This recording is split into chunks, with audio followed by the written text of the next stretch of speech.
আর কিছুক্ষণ পরেই আমাদের হায়দ্রাবাদ ছেড়ে ফাইনালি চলে যেতে হবে। বিকেলে ফ্লাইট, তাই সকালে হাতে কিছুটা সময় ছিল। ভাবলাম বাড়ির কাছে ইয়ালাম্মা মায়ের মন্দির থেকে একবার ঘুরে আসি। ইয়ালাম্মা পোচাম্মা দেবস্থানম, এটি হায়দ্রাবাদের অনেক পুরনো একটা মন্দির। হায়দ্রাবাদে আসার পরে আমরা এই মন্দিরেই প্রথম পুজো দিয়েছিলাম। বোনালু ফেস্টিভ্যাল শুরু হয়ে গেছে। এই সময় স্থানীয় মহিলারা শাড়ি পরে সুন্দর করে সেজে গুজে বোনাম দিয়ে মাকে পুজো দেয়। একটা হাঁড়ির ভেতরে ভাত, দুধ, গুড়, নিমপাতা, হলুদ, সিঁদুর রেখে প্রদীপ জ্বালিয়ে মাকে নিবেদন করতে হয়। ইয়াল্লাম্মা মাকে মা কালীর এক রূপ বলে মনে করা হয়।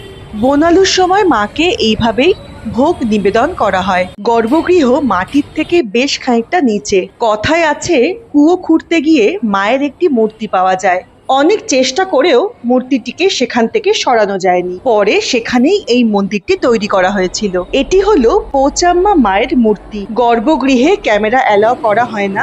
প্রসাদ হিসেবে সেদিন দেওয়া হচ্ছিল লেমন রাইস।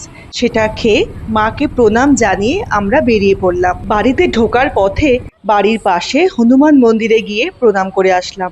আর কিছুক্ষণ, তারপরেই আমাদের বেরিয়ে পড়তে হবে। ভিডিওটা কেমন লাগলো জানাবেন। ভালো থাকবেন। নমস্কার।